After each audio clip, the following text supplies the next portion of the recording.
자, 오늘은 하나님께 영광을 돌리게 하라라는 제목으로 우리 함께 말씀을 나누도록 하겠습니다. 오늘 이 말씀 안에는 우리가 잘 아는 단어가 들어있죠. 빛과 소금이라는 단어가 들어있습니다.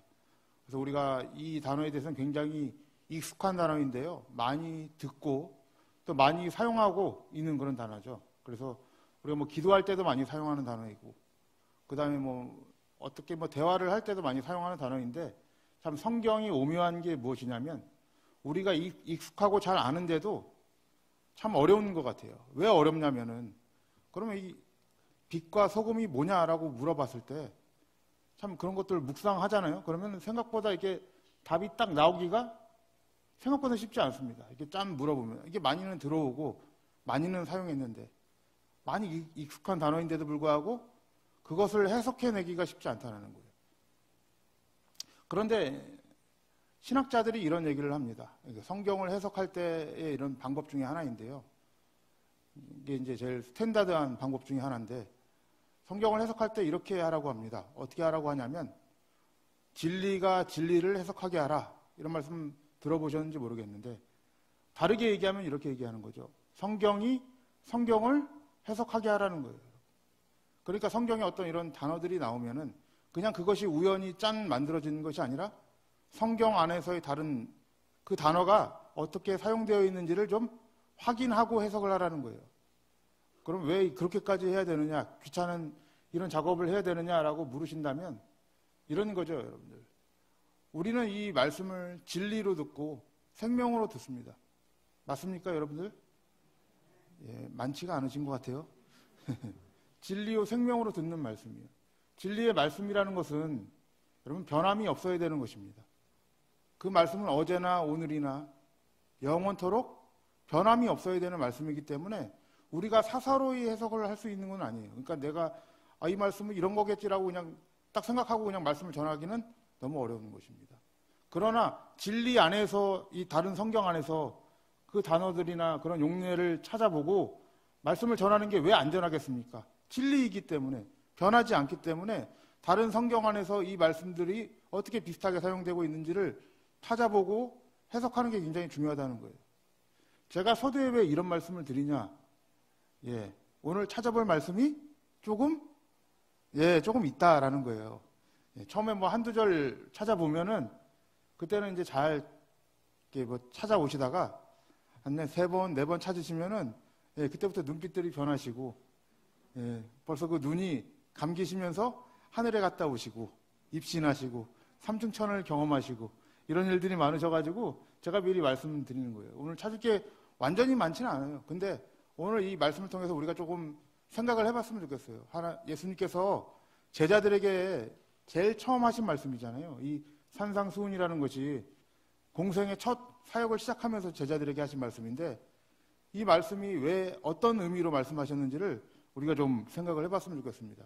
소금이 뭔지, 빛이 뭔지를 조금 이렇게 성경을 찾아보면서 우리 함께 말씀을 나누도록 할게요. 먼저 오늘 우리 본문인 13절 말씀을 한번 보시겠어요? 13절 말씀 보시면은 우리를 이렇게 말씀하세요. 우리 함께 한번 읽어보겠습니다. 시작. 너희는 세상의 소금이니 소금이 만일 그 맛을 잃으면 무엇으로 짜게 하리요? 후에는 아무 쓸데없어 다만 밖에 버리어 사람에게 밟힐 뿐이니라. 라고 해요. 이 소금의 역할을 분명히 이렇게 얘기를 하고 있어요. 13절에. 그 맛을 잃으면 이라고 그러죠. 그러니까 반드시 이 소금은 맛을 내야 되는 거죠. 그러니까 예수님은 맛을 내기를 원하는 거예요. 누가? 우리가. 그럼 어떤 맛을 내야 됩니까? 이게 이제 중요한 것 아닙니까? 이게. 그러면 그 맛을 내려면 어떻게 해야 됩니까? 그럼 소금은 무엇입니까? 라는 질문이 들게 됩니다. 예전에는 이런 문장 읽을 때 그냥 되게 의뢰이 그냥 그런가 보다 하고 그냥 막 지나쳤거든요.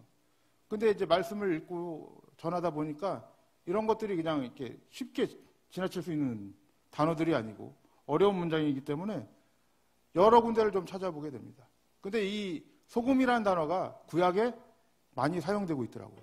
그럼 그게 어디에 사용되고 있는지 좀 우리 한번 볼게요, 여러분. 출애굽기 30장 말씀을 보면은 이렇게 말씀하고 있어요. 출애굽기 30장 34절, 35절 말씀 안 찾으셔도 돼요. 여기 찾아놓았어요. 그러니까 눈만 안 감으시면 됩니다. 찾아왔으니까 이 앞을 딱 보시고 함께 한번 읽어보겠습니다. 시작. 여호와께서 모세에게 이르시되 너는 수압향과 나가향과 풍자향의 향품을 가져다가 그 향품을 유향에 섞되 각기 같은 분량으로 하고 그것으로 35절 그것으로 향을 만들되 향 만드는 법대로 만들고 그것에 소금을 쳐서 성결하게 하고 라고 해요. 이 말씀은 제사에서 하나님께 드릴 향품에 대한 얘기죠. 그래서 그 향품을 드릴 때 어떻게 해야 됩니까? 하나님이 정하신 재료대로 이 향품을 만들어야 되는데 그 향품을 만든 다음에 어떻게 하라고 하냐면 35절 말씀에 우리가 읽었듯이 그 향품에 소금을 쳐서 성결하게 하라 이렇게 말씀하고 있어요. 그러니까 소금은 이렇게 이 제사에 들어갈 재료를 깨끗하게 만드는 용도로 지금 사용이 되고 있는 거예요. 또 한 구절 좀 찾아볼게요. 레위기 2장 13절 말씀 한번 읽어보겠습니다.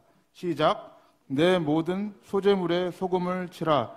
내 하나님의 언약의 소금을 내 소재에 빼지 못할지니 내 모든 예물에 소금을 드릴지니라 라고 말씀하고 있어요. 여기 이 말씀을 보시면 소제물과 모든 예물에 소금을 치라라고 얘기를 해요. 그럼 이 예물은 뭡니까? 이 예물은 희생 제물을 얘기를 하는 거죠. 지금 구약 시대니까 희생 제물을 드릴 때 하나님께 희생 제물을 드릴 때 어떻게 하라고 하냐면 그 제물에 소금을 치래요. 그리고 이 소금은 무엇이다? 언약의 소금이다라고 얘기해요. 그럼 소금은 무엇을 상징하고 있는 거예요? 언약을 상징하고 있는 거예요. 변하지 않는 하나님의 언약의 상징을 담은 것이 바로 소금이라는 것입니다. 자, 민수기 18장 19절 말씀에도 비슷하게 기록이 되어 있어요. 우리 한번 함께 읽어볼게요. 시작.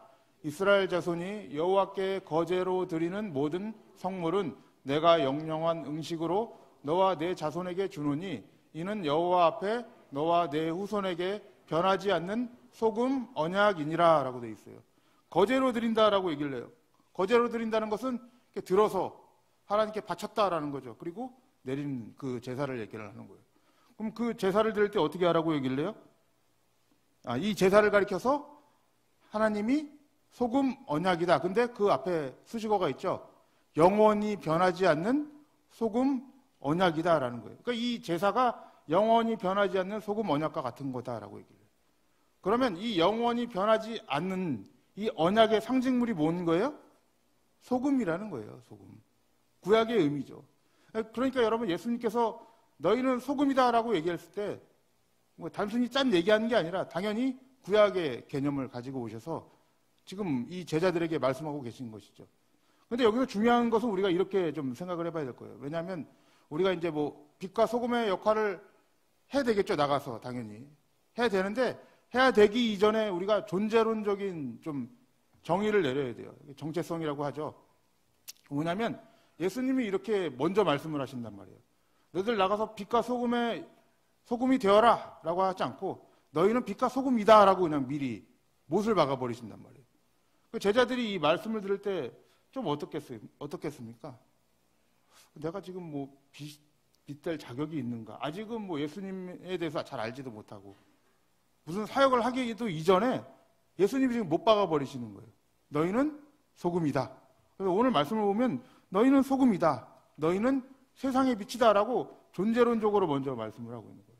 아마 우리를 이곳에 부르시고 예수님께서 우리에게 제일 먼저 하시고 싶은 말씀이 뭐냐면 너희는 소금이다 라는 거예요. 우리가 소금이다 라고 이렇게 얘기를 하는 거예요. 그러면 우리가 무엇을 담고 있어야 되는 거예요? 구약의 개념대로 하면 언약의 상징을 우리 안에 담고 있어야 되는 거죠. 그것이 우리 것이에요. 그래서 신약에 오면 예수님께서 소금을 가리켜 이렇게 얘기를 해요.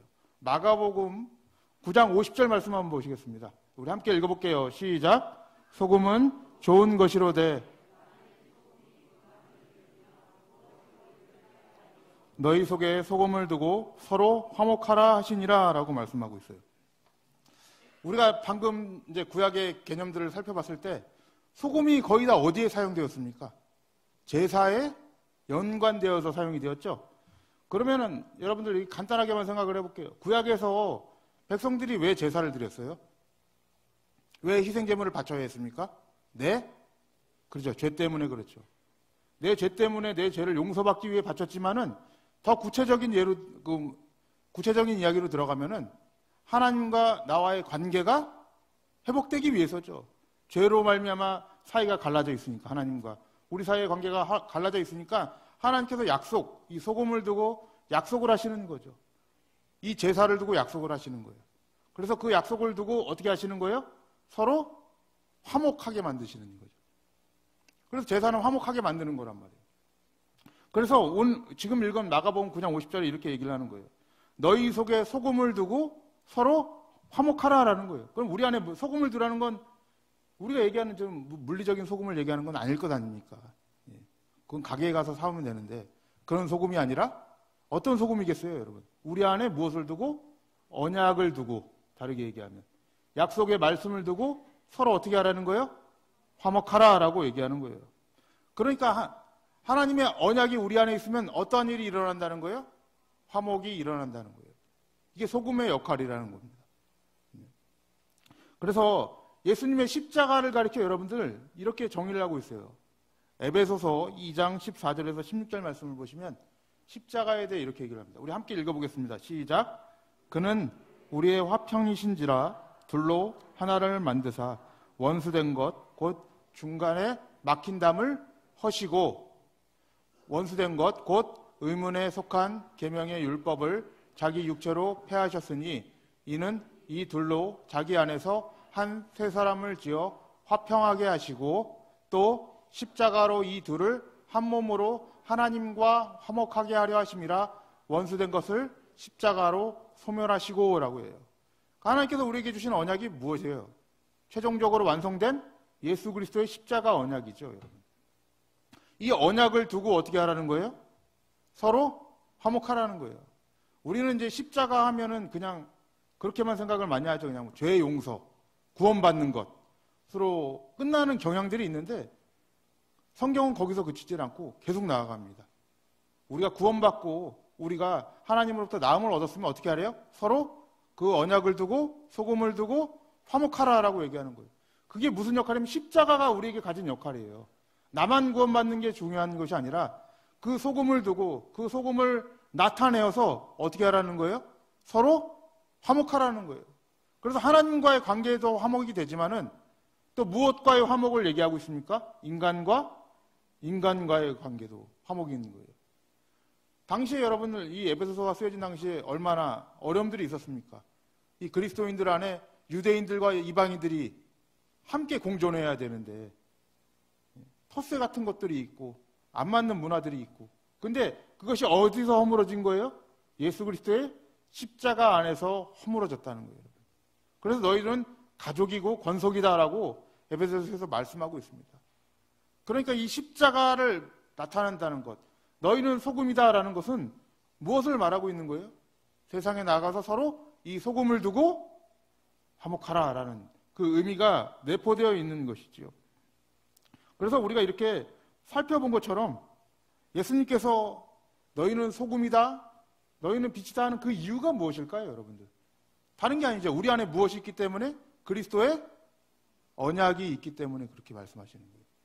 우리가 어떤 자격이 돼서 너희들이 너무 찬란하고 빛나기 때문에 빛이다라고 얘기하는 것이 아니라 우리 안에 그리스도의 언약이 있기 때문에 그렇게 말씀을 하시는 거예요. 그러면 이제 두 번째로 좀 빛에 대해서도 우리 한번 좀 읽어볼게요. 자, 빛이 처음에 등장하는 그 구약의 말씀이 어디냐면은 창세기입니다, 여러분들. 창세기 1장을 보시면 이런 말씀이 있어요. 자, 함께 창세기 1장 1절서부터 3절 한번 읽어보겠습니다. 시작. 태초에 하나님이 천지를 창조하시니라. 땅이 혼돈하고 공허하며 흑암이 깊음 위에 있고 하나님의 신은 수면에 운행하시니라. 하나님이 가라스 때 빛이 있으라 하심에 빛이 있었고 라는 이런 말씀이 나옵니다. 여러분, 근데 창세기 1장을 읽어보시면은 해와 달이 언제 만들어지는지 아세요? 몇째 날에 만들어지는지 아십니까? 넷째 날에 만들어져요. 이게 참 희한하죠. 우리에게 빛이 있으려면 뭐가 있어야 돼요? 발광체가 있어야 되죠. 그래서 해와 달이 있어야 되는데 해와 달은 실제 언제 만들어져요? 4일에 만들어졌는데 첫째 날 어떻게 됩니까? 빛이 들어온단 말이에요. 이 빛에 대하여 신학자들이 이 빛은 도대체 뭐냐? 이런 논쟁이 많았습니다. 근데 결론적으로 많이들 해석하는 게 뭐냐면 이것은 물리적인 빛이 아니라 하나님께서 우리에게 주시는 하나님의 빛이다라고 많이 해석을 합니다. 왜냐하면 이 첫째 날 이 만들어지는 과정을 보면 굉장히 이제 우리가 생각하는 것과는 좀 다를 수가 있어요. 왜냐하면 2절 말씀을 보시면은 땅이 어땠다고 얘기를 해요? 혼돈하고 공허하고 흑암이 깊음 위에 있었다라고 해요. 하나님께서 왜 이런 설정을 하셨을까요? 그 흑암과 혼돈과 공허. 여러분 이거 히브리어로 따지면은 그 안에 아무런 내용물도 없고 구조물도 없다는 얘기입니다. 아무것도 없는 이 흑암 덩어리에 빛이 들어온단 말이에요, 여러분. 딱 모든 것이 밝혀지는 이야기죠. 그러면 왜 하나님께서 이러한 세팅으로 창조를 하셨을까요, 여러분? 그냥 심심해서가 아니라 이것이 바로 어떤 이야기예요? 복음의 이야기이기 때문에 그렇습니다. 다르게 얘기하면. 이 어둠 가운데 빛이 들어오는 이야기를 창조 때부터 하나님이 설정하고 계신 거예요, 여러분. 그래서 이 창조의 모양을 보고 누가 이것을 예언을 했냐면 예레미야가 예언을 했죠. 똑같이. 그래서 예레미야가 이렇게 얘기를 합니다. 예레미야서 4장 말씀을 한번 볼게요. 4장 22절, 23절 말씀을 보시면 이스라엘 백성들을 향해서 예레미야가 이렇게 얘기를 해요. 우리 함께 한번 읽어보겠습니다. 시작. 내 백성은 나를 알지 못하는 우둔한 자요 지각이 없는 미련한 자식이라. 악을 행하기에는 지각이 있으나 선을 행하기에는 무지하도다. 내가 땅을 본즉 혼돈하고 공허하며 하늘들을 우러러본즉 거기 빛이 없다라는 거예요. 그럼 진짜 태양이 없다는 얘기입니까? 지금 이 말이? 아니죠. 이스라엘 백성들의 상태를 먼저 얘기하잖아요. 그들은 하나님을 아는 지각이 없고 지식이 없고. 그럼 그 상태가 뭐라는 거예요? 그들은 어둠, 혼돈과 공허라는 거예요. 그래서 그들을 가리켜 혼돈과 공허라고 얘기를 하는 거예요. 그러니까 하나님이 없는 그 세상 자체를 지금 어떻게 규정을 하고 있는 거예요? 혼돈과 공허와 흑암으로 규정을 하고 있는 거예요. 거기에 무엇이 들어와야 되는 거예요? 하나님이 들어오셔야만 빛으로 인도되는 그 그림을 그리고 있는 거예요. 그래서 예레미야 선지자가 정확하게 창세기 1장의 말씀을 인용해다가 이스라엘 백성들을 향해서 얘기를 하고 있지 않습니까?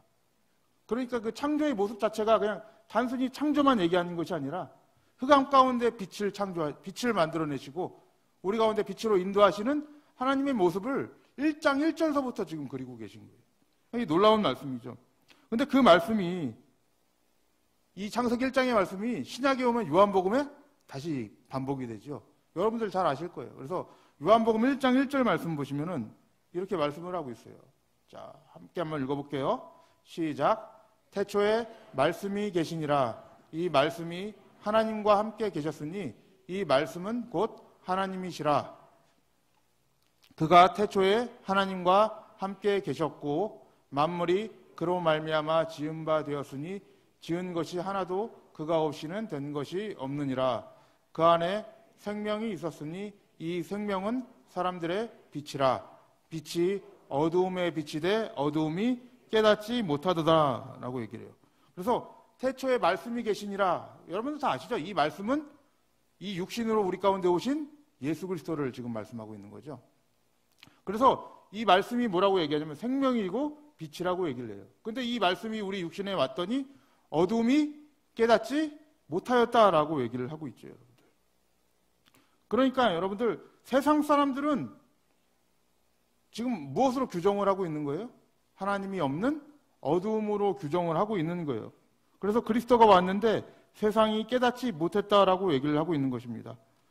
그러면은 여러분들 이제 우리가 한번 생각을 해보세요.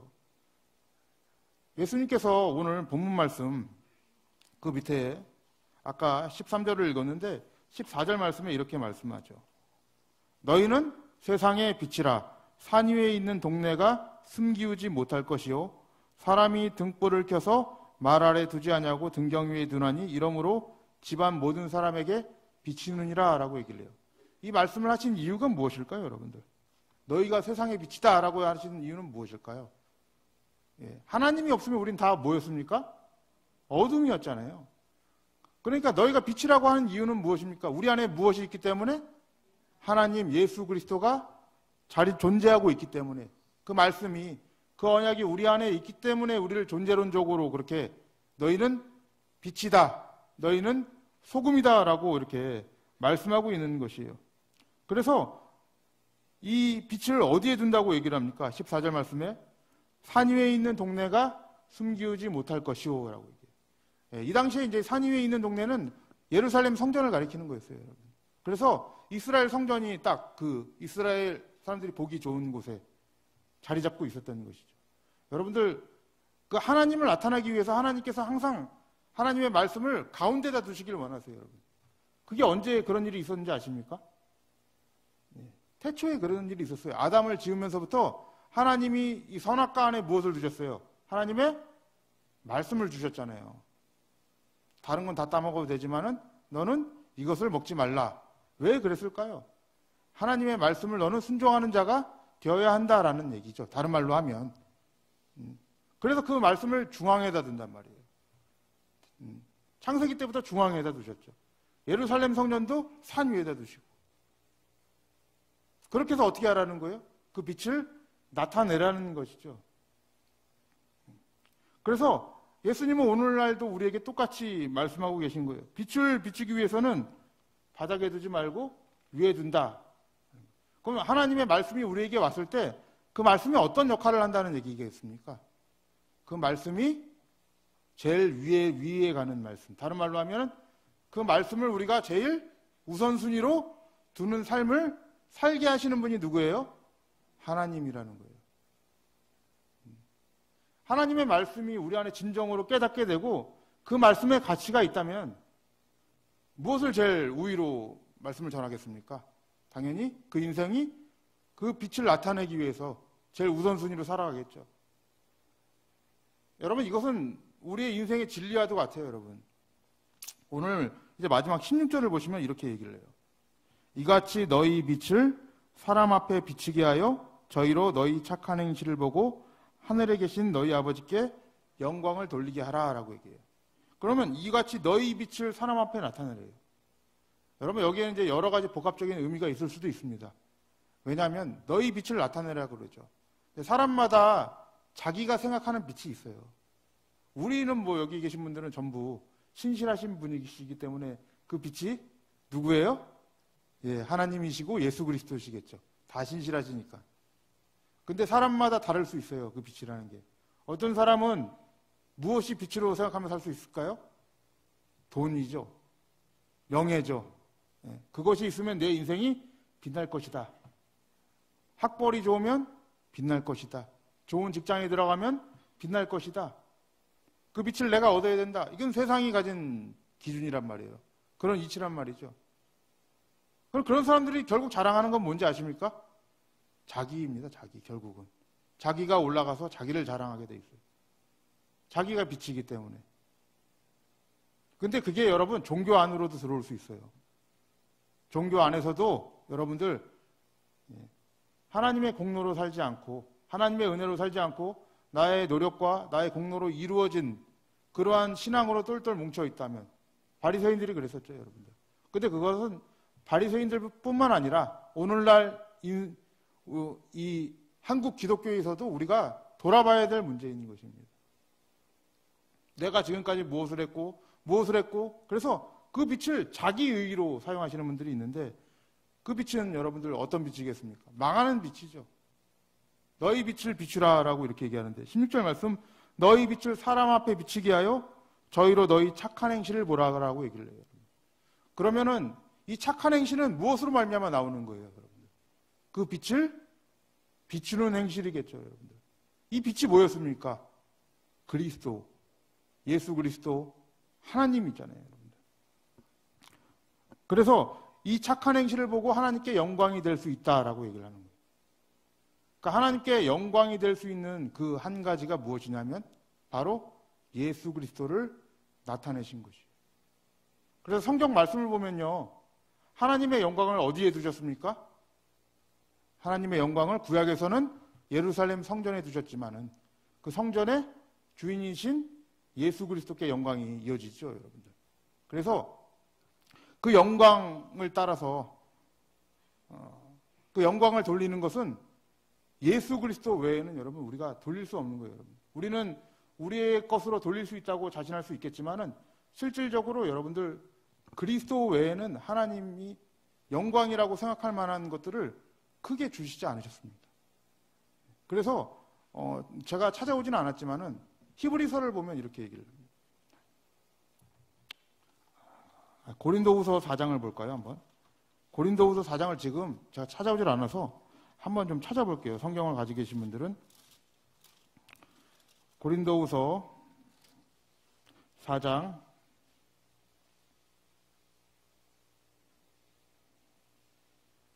6절 말씀 한번 볼게요. 고린도후서 4장 6절인데 이게 신약성경 289페이지입니다. 289페이지를 보시면은 이렇게 얘기를 하고 있어요.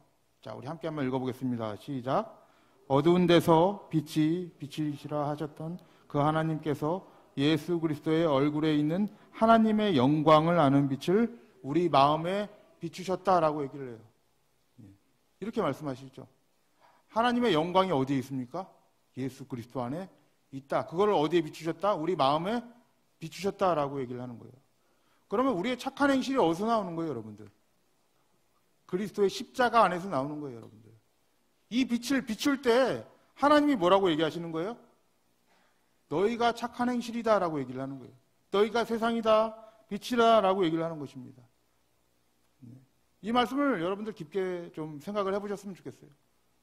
우리가 생각하는 영광이 하나님이 생각하는 영광과 다를 수 있다는 것을 여러분들 좀 많이 좀 생각을 하셔야 돼요. 왜냐하면 하나님은 그 영광을 예수 그리스도 안에 두셨기 때문입니다. 그래서 그 빛을 우리 마음에 비추시고 그것을 세상 가운데 나타내시길 원해요. 그리고 그것으로 영광을 돌리게 하라라고 오늘 명령하고 계십니다. 그러면 여러분들 이제 마지막으로 우리가 한번 생각해 봐야 될 게, 그럼 예수 그리스도를 나타내는 그 삶의 모양이 어떨까요, 여러분들? 세상 가운데 나타날 때. 여러분들 오늘 이 말씀이 어디에 주어지고 있냐면 그 위에 보면 팔복이라는 게 나와요. 그죠? 팔복의 마지막 복이 무엇입니까? 의를 위하여 핍박을 받는 자는 복이 있나니라고. 천국이 그들의 것이다라고 얘기를 해요. 근데 핍박을 받는 것이 복이라고 얘기를 해요. 왜 이런 말씀을 쓰셨을까요? 그런 말씀을 쓰신 후에 너희는 소금이야 빛이라 이렇게 얘기를 해요. 그러면 그 소금과 빛을 나타낼 때 어떤 일이 있겠다는 거예요, 여러분들? 예. 사람들로부터 무시를 당할 수 있다는 거예요. 세상 사람들의 기준으로 볼 때 그들이 좋아하는 걸 해주면은 환영을 받을 수 있지만은 정말 이 그리스도라는 우리 빛을 비출 때 이게 생명이지 않습니까? 비출 때 어떤 일이 일어난다는 거예요? 멸시가 일어날 수도 있고 천대가 일어날 수도 있고 핍박이 일어날 수도 있고 친구들로부터 따돌림이 일어날 수도 있는 거예요. 여러분. 저는 그런 것을 친구들에게 경험도 했습니다. 근데 그러한 일들이 실제로 많이 일어날 수밖에 없어요. 왜? 그들은 예수를 인정하지 않기 때문에 그래요. 어둠들은 빛을 인정하지 않기 때문에 그렇습니다. 그래서 여러분들 이 빛을 비추는 삶이 그렇게 넉넉하지는 않을 거예요. 어려운 일을 각오해야 되는 삶입니다. 그럼에도 불구하고 우리가 해야 될 수밖에 없는 것은 무엇입니까? 이것이 우리의 유일한 빛이기 때문이시고 소금이기 때문에 그렇게 하는 것입니다. 그래서 그것이 우리 하나님께 영광이 되기 때문에 우리가 그런 인생을 살아가는 거예요. 참 어려워요. 그리고 교회 학교를 하다 보면 좀 어려운 일이 바로 그런 것입니다. 학생들도 사실상 뭐 처음부터 열렬히 난 예수님이 나의 주인이시고 이러면서 딱 다가오는 학생들이 얼마나 되겠습니까?